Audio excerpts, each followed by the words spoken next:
नमस्कार, मैं हूं पम्मी प्योर पटना में आपका स्वागत है। आज है 3 अप्रैल, दिन शुक्रवार। खबरों की ओर बढ़ने से पहले डालते एक नजर आज की सुर्खियों पर।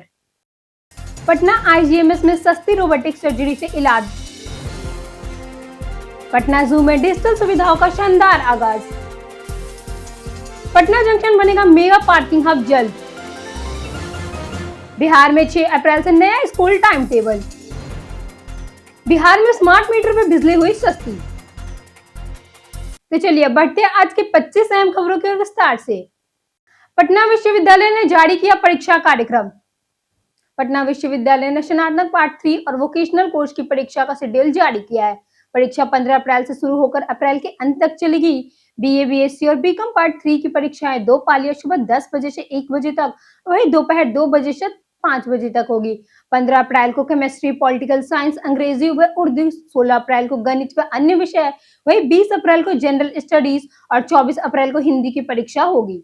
वोकेशनल पार्ट 1 और पार्ट 3 की परीक्षाएं 15 अप्रैल से 18 अप्रैल तक 2 पालियों में आयोजित होगी, जिसमें फेल और प्रमोटेड छात्र के लिए भी अलग से शेड्यूल जारी किया गया है।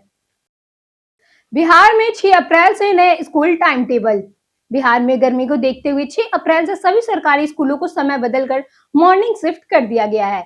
अब स्कूल सुबह 6:30 बजे खुलेंगे और 6:30 बजे से 7 बजे तक प्रार्थना होगी और 7 बजे से कक्षाएं शुरू होंगी। कुल 7 पीरियड के बाद छात्रों की छुट्टी 12:20 पे होगी, जबकि शिक्षकों की छुट्टी 12:30 पे होगी। 9 बजे मध्यांतर होगा। यह व्यवस्था राज्य के लगभग 80,000 स्कूलों में लागू होगा। बढ़ती गर्मी से बचाव के लिए यह फैसला लिया गया है और जरूरत पड़ने पे आगे और बदलाव या छुट्टियां भी घोषित की जा सकती है। पटना आईजीएमएस में सस्ती रोबोटिक सर्जरी से इलाज। पटना के इंदिरा गांधी आयुर्वेदिक संस्थान आईजीएमएस ने पहली बार रोबोटिक तकनीकों से पैनक्रियाज कैंसर की सफल सर्जरी कर बड़ी उपलब्धि हासिल की। दरभंगा के 71 वर्षीय मरीजों को पीलिया और बुखार था, जहां जांच में कैंसर का पता चला। डॉक्टर राकेश कुमार सिंह की टीम ने 6 घंटे में सर्जरी पूरी की। मरीजों को एक दिन आईसीयू में रखकर अब सामान्य वार्ड में शिफ्ट कर दिया गया। हालत स्थिर में है। खास बात यह है कि यह 1 लाख के बजाय केवल 50,000 रुपए में ही इलाज हुआ, जिससे सस्ता और उन्नत इलाज संभव हुआ है। पटना में मानसून से पहले जल जमाव रोकने का अभियान। पटना में मानसून से पहले जल जमाव रोकने के लिए नगर प्रशासन ने सख्त कदम उठाए हैं। नगर आयुक्त यशपाल मीणा ने विभिन्न नाला परियोजनाओं का निरीक्षण कर समय सीमा में कार्य पूरा करने के निर्देश दिए। बाकरगंज नाला परियोजना की प्राथमिकता देते हुए 11 पेन पॉइंट्स पर अलग माइक्रो प्लान बनाने को कहा गया। 1463 मीटर नाले को 60% काम पूरा हो चुका है। शेष में तेजी लाने के निर्देश है। संयुक्त टीम द्वारा रोजाना मॉनिटरिंग अनिवार्य की गई है। कुर्जी नाला में सफाई व एंट्री लाइट छिड़काव पर जोर है। लापरवाही पे वेतन रोकने की चेतावनी भी दी गई है। पहले दिन ही कचरा प्रबंधन व्यवस्था दिखी फीकी। पटना में 1 अप्रैल से लागू ठोस अपशिष्ट प्रबंधन नियमों की शुरुआत कमजोर रही। पहले ही दिन नगर निगम की तैयारी पूरी अधूरी नहीं दिखी, क्योंकि कचरा गाड़ियों में सैनिटरी और विशेष कचरों के लिए अतिरिक्त बॉक्स नहीं मिले। नए नियमों के तहत कचरे की गीला, सूखा, सैनिटरी और विशेष श्रेणियों में अलग करना अनिवार्य है, लेकिन जमीनी स्तर पर इसका पालन नहीं हुआ है। शहर में रोज करीब 1100 टन कचरा निकलता है। निगम ने व्यवस्था जल्द सुधार करने का आश्वासन दिया और नागरिकों को सहयोग व जागरूकता की अपील की है। पीएमसीएच में स्ट्रेचर संकट खत्म, मरीजों को मिलेगी राहत। पटना मेडिकल कॉलेज पीएमसीएच में मरीजों को अब लंबा इंतजार स्ट्रेचर के लिए नहीं करना पड़ेगा। अस्पताल प्रशासन ने सीएसआर फंड से 150 नए स्ट्रेचर उपलब्ध कराने का फैसला किया है, जिससे कुल संख्या करीब 200 हो जाएगी। अभी मरीजों में सिर्फ 50 स्ट्रेचर है, जबकि रोजाना लगभग 400 मरीज पहुंचते हैं। हाल ही में स्ट्रेचर की कमी को लेकर विवाद भी हुआ था, जिसके बाद यह निर्णय लिया गया। नए स्ट्रेचर आने से मरीजों को वार्ड तक पहुंचने में देरी नहीं होगी और इलाजों के लिए प्रक्रिया तेज होगी। साथ ही परिजनों को भी राहत मिलेगी। पटना जू में डिजिटल सुविधाओं का शानदार आगाज। संजय गांधी जैविक उद्यान यानी कि पटना जू में पर्यटकों के लिए नए डिजिटल सुविधाओं की शुरुआत की गई है। यहाँ guided tour, wifi, online ticket booking, जू ऐप और खोया पाया जैसी सेवाएं उपलब्ध है। गाइडेड टूर के तहत इलेक्ट्रिक वाहन से भ्रमण कराया जा रहा है, जिसमें कम समय में अधिक जानकारी मिलती है। पहले दिन में करीब 700 लोगों ने इसका लाभ उठाया। जू ऐप और वेबसाइट से टिकट बुकिंग आसान हुई है। परिसर में लगे क्यूआर कोड के जरिए पेड़ पौधे की जानकारी मिलती है, जिससे पर्यटकों और अनुभवों को बेहतर हुआ है। जानिए आज कैसा रहेगा पटना के मौसम का मिजाज। पटना में गर्मी अपने पूरी तरह से असर नजर आएगी। दिन का तापमान की बात करें तो लगभग 38 डिग्री, वहीं रात की तापमान की बात करें तो 26 डिग्री तक के आसपास रहेगा, जिससे थोड़ी राहत मिल सकती है। आसमान में हल्के बादल छाए रहेंगे, लेकिन तेज धूप दिन भर बनी रहेगी। बीच बीच में हवा चलने की संभावना है, जिससे गर्मी की तीव्रता में थोड़ा कम जरूर होगा, लेकिन मौसम कुल मिला के बात करें तो गर्म और शुष्क ही रहेगा। ऐसे में लोगों को धूप से बचने, पानी ज्यादा पीने और खुद को हाइड्रेट रखने की सलाह दी जाती है, ताकि लू और थकान से बचा जा सके। बिहार में लाइब्रेरियन बहाली प्रक्रिया शुरू करने की मांग। बिहार में लंबित लाइब्रेरियन बहाली प्रक्रिया को लेकर प्रयास तेज हो गया है। All Bihar trade librarian welfare association के प्रतिनिधि मंडल ने नई दिल्ली में भारतीय पुस्तकालय संघ के अध्यक्ष से मुलाकात कर ज्ञापन सौंपा। इसमें हाई स्कूल सहित विश्वविद्यालय और कॉलेज में लाइब्रेरियन नियुक्ति प्रक्रिया जल्द शुरू करने और पात्रता परीक्षा शीघ्र आयोजित कराने की मांग की गई। संघ के अध्यक्ष डॉक्टर प्रदीप राय ने इस संज्ञान लेते हुए बिहार के मुख्यमंत्री को पत्र भेजा। उन्होंने लाखों अभ्यर्थियों के भविष्य को ध्यान में रखते हुए जल्द परीक्षा कराने की आग्रह किया। प्रतिनिधि मंडल में विकास चंद्र सिंह, अफरोज अहमद और डॉक्टर जयेश कुमार शामिल रहे। नीतीश कुमार के इस्तीफे ने बनाया नया इतिहास। मुख्यमंत्री नीतीश कुमार बिहार की राजनीति के सबसे अनुभवी नेताओं में गिने जाते हैं, जिन्होंने मुख्यमंत्री पद की इस्तीफा और शपथ लेने का रिकॉर्ड बनाया। 2000 से 2025 तक उन्होंने 10 बार सीएम पद की शपथ ली, जो एक अनोखी कीर्तिमान है। गठबंधन बदलने और राजनीतिक परिस्थितियों के चलते उन्होंने कई बार इस्तीफे भी दिए। उनके कार्यालय में सड़क, बिजली, कानून व्यवस्था और महिला सशक्तिकरण पे सुधार हुआ। हाल ही में राज्यसभा जाने के कारण उन्हें विधान परिषद से इस्तीफा दिया और जल्द ही सीएम पद से भी त्याग पत्र देंगे, जिससे उनके इस्तीफे का रिकॉर्ड और बढ़ जाएगा। पटना के दीघा घाट पे बनेंगे 2 इलेक्ट्रिक सौदाह गृह। पटना के दीघा घाट में 2 नए इलेक्ट्रिक सौदाह गृह बनाए जाएंगे। नगर निगम ने इसके लिए एनटीपीसी ER1 मुख्यालय के साथ करार किया, जिसके तहत CSR फंड से 4.99 करोड़ रुपए खर्च होंगे। यह पहल विधायक संजीव चौरसिया के अनुशासन पर संभव हुई है। वर्तमान में यहाँ पारंपरिक सौदाह व्यवस्था है, जबकि शहर के अन्य घाटों पर भी विद्युत सौदाह गृह संचालित है। मेयर सीता साहू के अनुसार यह पर्यावरण के अनुकूल होगा। नए निर्माण ने अन्य घाटों पर दबाव कम होगा और सुविधाएं बेहतर होगी। पटना विश्वविद्यालय में AISA की समता चौपाल आयोजित। पटना विश्वविद्यालय में AISA द्वारा आयोजित समता चौपाल में छात्रों ने शिक्षा, सामाजिक न्याय और लोकतांत्रिक अधिकारों से जुड़े मुद्दे पर चर्चा की। JNUSU अध्यक्ष आदिति ने छात्र आंदोलन की जरूरत पर जोर देते हुए शिक्षा के निजीकरण, बढ़ती फीस, आरक्षण पर हमलों और विश्वविद्यालय की लोकतांत्रिक संरचना को कमजोर करने की आलोचना की। उन्होंने UGC गाइडलाइंस और रोहित एक्ट लागू करने की मांग की। कार्यक्रम के बाद छात्र संघवाद में राष्ट्रीय अंतर्राष्ट्रीय मुद्दे पर भी चर्चा हुई। छात्र ने 65% आरक्षण, फीस नियंत्रण, नई शिक्षा नीति 2020 वापसी और जेंडर सेल गठन जैसी मांग रखी। पूर्व मध्य रेल ने बनाया माल ढुलाई रिकॉर्ड।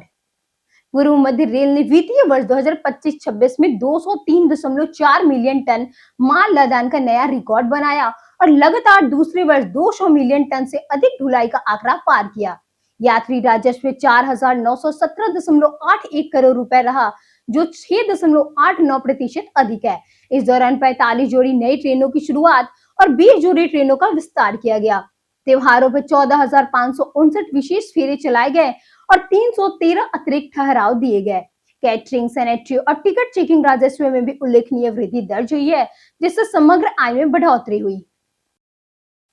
NIOS ब्रिज कोर्स आवेदन तिथि 15 अप्रैल तक बढ़ी। राष्ट्रीय मुक्त विद्यालय शिक्षा संस्थान ने NIOS BEd नियोक्ताधारी प्राथमिकता शिक्षाओं के लिए 6 मार्च के ब्रिज कोर्स की आवेदन तिथि 31 मार्च से बढ़ाकर 15 अप्रैल तक कर दी है। अब तक 8,220 शिक्षकों ने आवेदन किया, जिनमें 429 का शुल्क जमा नहीं हुआ है। अभी तक बिहार में लगभग 22,000 पात्र शिक्षक है, लेकिन अपेक्षित संख्या में आवेदन नहीं मिलने के कारण समय बढ़ाया गया है।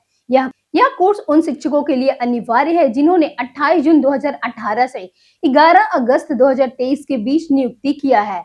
आवेदन के लिए आधिकारिक पोर्टल या सहायता हेतु ईमेल आईडी उपलब्ध है। Patna PMCS double decker flyover से जुड़ेगा। Patna medical college and hospital से कनेक्ट होने वाले डबल डेकर फ्लाईओवर प्रोजेक्ट में रैप निर्माण तेजी से चल रहा है।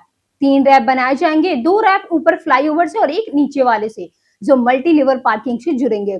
फिलहाल 1 रैप का काम जारी है, जिसमें गार्डर छत का निर्माण हो रहा है और अगले महीने तक पूरा होने की उम्मीद है। इससे अस्पताल पहुंचना और भी ज्यादा आसान होगा। वहीं बाकिरगंज नाला प्रोजेक्ट 3 साल बाद भी अधूरा है और अभी तक लगभग 60% ही काम पूरा हो पाया है। बिहार में स्मार्ट मीटर पे बिजली हुई सस्ती। बिहार में बुधवार से घरेलू उपभोक्ताओं को स्मार्ट प्रीपेड मीटर पर राहत मिली है। 125 यूनिट मुफ्त बिजली खपत के बाद शहरी उपभोक्ताओं को रात 11 बजे से 9 बजे तक 3.87 रुपए, वही दिन की बात करें तो 9 बजे से 5 बजे तक 2.39 रुपए और शाम 5 बजे से 11 बजे तक 4.61 रुपए प्रति यूनिट देना होगा। ग्रामीण उपभोक्ताओं को 25 पैसे प्रति यूनिट की छूट मिलेगी। फिक्स चार्ज शहरी उपभोक्ताओं के लिए 80 रुपए और ग्रामीण के लिए 40 रुपए प्रति किलोवाट है। 10 किलोवाट तक छोटे व्यवसायी को फिक्स चार्ज घटेगा। औद्योगिक उपभोक्ताओं का 10 रुपए तक कम हुआ। 2025-26 में बिजली कंपनियों ने 19,035 करोड़ रुपए का राजस्व वसूल किया। बिहार में अवैध बालू खनन रोकने की रणनीति। बिहार में अवैध बालू खनन रोकने के लिए सरकार हर महीने 14 करोड़ रुपए खर्च कर रही है, लेकिन माफिया सक्रिय है। अब विभाग ने नई रणनीति दोस्त का दुश्मन मेरा दोस्त अपनाई है, जिसमें नदियों के किनारे मुखबिर तंत्र, ड्रोन और सीसीटीवी से निगरानी होगी। सालाना 50,302 छापेमारी और 2,727 प्राथमिकता के बावजूद राजस्व को भारी नुकसान हो रहा था। डिप्टी सीएम विजय सिन्हा ने कहा कि सिंडिकेट टूटने और जीरो टॉलरेंस नीति से मार्च तक 3,593 करोड़ राजस्व संग्रह हुआ। समस्या मुख्यतः स्थानीय मिले भगत, चेक पोस्ट की जवाबदेही और माफिया के गुप्त रास्ते से है। पटना जंक्शन से मोबाइल चोर गिरोह के सदस्य गिरफ्तार। पटना जंक्शन पर रेल पुलिस ने ऑपरेशन क्लीन के तहत अंतरराज्यीय मोबाइल चोरी की गिरफ्तार 7 सदस्यों को गिरफ्तार किया। प्लेटफॉर्म 2 और प्लेटफॉर्म 3 पर संदिग्ध गतिविधियों के दौरान पकड़े गए आरोपियों के पास से 5 चोरी की मोबाइल, 4 चांदी के पायल और 1 चांदी की सिकरी बरामद हुई। पूछताछ में खुलासा हुआ कि वे ट्रेन में यात्रियों का निशाना बनाकर सामान चोरी करते हैं और उसे एक साथी को बेचने के लिए सौंप देते हैं। सभी के खिलाफ पहले से आपराधिक मामले दर्ज है। साथ ही ऑपरेशन रेड में ट्रेनों से 280 लीटर से अधिक शराब भी जब्त की गई। पटना जंक्शन पर बनेगा मेगा पार्किंग हब जल्द। पटना जंक्शन को अमृत भारत योजना के तहत आधुनिक बनाने के लिए बड़ा मास्टर प्लान तैयार किया गया है। 1.70 लाख वर्ग फीट में एरिया में विकसित होगा और 6,000 वाहनों की पार्किंग की सुविधा मिलेगी। दूध मार्केटिंग से जीपीओ गोलंबर तक विशाल पार्किंग बनेगी। जाम कम करने के लिए 2 एंट्री रास्ते भी होंगे। पावर हाउस और संचार कार्यालय को कर बिगैया शिफ्ट करने के लिए 200 करोड़ रुपए का मंजूरी हुई है। पार्किंग पूरी तरह डिजिटल होगी, जहां ऐप से स्लॉट बुकिंग, फास्टैग और क्यूआर पेमेंट की सुविधा मिलेगी। यात्रियों के लिए मंथली पास और हाईटेक सुरक्षा की व्यवस्था भी लागू होगी। आईआईटी की मनमानी पे पटना हाईकोर्ट हुआ सख्त। पटना हाईकोर्ट ने आईआईटी पटना द्वारा कैंपस में चल रही फाउंडेशन एकेडमी बंद करने के आदेश पर रोक लगा दी। कोर्ट ने स्कूल का ताला खोलने नया सत्र 2026 से शुरू करने के निर्देश दिया। जस्टिस आलोक कुमार सिन्हा ने कहा कि अचानक लिया गया फैसला 800 बच्चों के भविष्य को प्रभावित करेगा, जिनमें एयरफोर्स और एनडीआरएफ के बच्चे भी शामिल है। याचिकाकर्ताओं ने बताया कि स्कूल 2027-28 तक अनुमति थी। कोर्ट ने आईआईटी से 2 हफ्ते का जवाब मांगा और अगली सुनवाई 5 मई तय की गई। पटना नर्सिंग होम में एसी शॉर्ट सर्किट से लगी आग। पटना के कंकरबाग स्थित एक नर्सिंग होम में एसी के शॉर्ट सर्किट से 4थी मंजिला पे आग लग गई, जिसमें अफरा तफरी मच गई। धुआं फैलते ही मरीजों और कर्मचारियों को तुरंत बाहर निकाला गया और सड़क पर अस्थायी व्यवस्था की गई। सूचना मिलते ही दमकल की 3 गाड़ियां और हाइड्रोलोटिक प्लेटफॉर्म मौके पे पहुंची। करीब आधे घंटे में आग पर काबू पा लिया गया। इस घटना में कोई हताहत नहीं हुई, लेकिन कमरे में रखे फर्नीचर और इलेक्ट्रॉनिक सामान जल गए। उस समय नर्सिंग होम में 5-6 मरीज थे, जिन्हें सुरक्षित बचा लिया गया। समिति में नाम जुड़ा फिर भी अनजान दिखे अनंत सिंह। मोकामा विधायक अनंत सिंह को बिहार विधानसभा की पर्यावरण समिति का सदस्य बनाया गया, लेकिन उन्होंने कहा कि उन्हें अपनी भूमिका की जानकारी नहीं है। उन्होंने अपने गांव नदवा में आयोजित महादंगल को लेकर उत्साह जताया, जिसमें देश विदेश के 100 से अधिक पहलवान और लाखों दर्शकों आने की उम्मीद है। युवाओं से बढ़ते नशे पर चिंता जताते हुए उन्होंने दंगल को सकारात्मक प्रेरणा बताया। राजनीति पे बोलते हुए नीतीश कुमार के फैसले को समर्थन किया और भविष्य के मुख्यमंत्री के रूप में निशांत कुमार या सम्राट चौधरी का नाम सुझाया। पटना के पर्यटन स्थल में आज बात होगी बिहार म्यूजियम की। बिहार म्यूजियम पटना का एक आधुनिक और आकर्षक संग्रहालय है, जो बिहार की समृद्ध इतिहास, कला और संस्कृति को दर्शाता है। इसका उद्घाटन 2015 में हुआ था। यहाँ प्राचीन मूर्तियां, पेंटिंग, सिक्के और ऐतिहासिक वस्तुएं प्रदर्शित की गई है। संग्रहालय का डिजाइन बहुत ही सुंदर और आधुनिक है, जो पर्यटकों को खास अनुभव देता है। बच्चों के लिए भी विशेष गैलरी बनाई गई है। यह स्थान इतिहास प्रेमी और पर्यटकों के लिए बेहद महत्वपूर्ण है और पटना की यह अभी तक पहचान बन चुकी है। पंजाब किंग्स के खिलाफ धोनी की संभावित वापसी चर्चा में। आईपीएल 2026 में एमएस धोनी ने चोट के बाद चेन्नई सुपर किंग्स की प्रैक्टिस नेट में वापसी की। पहले मैच में राजस्थान रॉयल्स के खिलाफ वह नहीं खेल पाए थे, लेकिन अब वायरल वीडियो में उन्हें आराम से चलते नेट्स में प्रैक्टिस करते देखा पाया गया। टीम ने आधिकारिक तौर पर उनकी फिटनेस की पुष्टि नहीं की है, लेकिन उनकी रिकवरी तेजी से नजर आ रही है। सीएसके का अगला मैच 3 अप्रैल यानी कि आज पंजाब किंग्स के खिलाफ एमए चिदंबरम स्टेडियम में है। धोनी के शामिल होने से मिडिल ऑर्डर को मजबूत मिलेगी और टीम की जीत संभावना बढ़ेगी। फैंस अंतिम टीम सीट का इंतजार कर रहे हैं। सीबीएसई ने बदला कक्षा 9वीं का syllabus. Central board of secondary education यानी सीबीएसई ने कक्षा 9वीं का सिलेबस में बड़ा बदलाव किया है। National council of educational research and training ने नेशनल एजुकेशन पॉलिसी 2020 के तहत पढ़ाई की रटने के बजाय समझ आधारित बनाया। अंग्रेजी में 29 की जगह 16 चैप्टर वाली नई किताब कावेरी लागू होगी। विज्ञान में ग्रेविटेशन और इंप्रूवमेंट इन फूड रिसोर्सेज हटाए गए, जबकि रिप्रोडक्शन और डाइवर्सिटी जोड़े गए हैं। इतिहास को सरल किया गया है। नई किताबों में रविन्द्रनाथ टैगोर, सुधा मूर्ति जैसे भारतीय लेखकों पर जोर दिया है, जिससे पढ़ाई ज्यादा रोचक और इंटरेक्टिव बनेगी। बीते दिन हमारे द्वारा पूछे गए सवालों का जवाब आप लोगों में से बहुत लोगों ने हमारे कमेंट सेक्शन में लिखकर दिया है। जिन्होंने हमारे द्वारा पूछे गए सवालों का जवाब दिए हैं उनके नाम है संजीव कुमार, अमरजीत कुमार, राकेश मिश्रा, छोटू कुमार, दीपक और नीलम पांडे।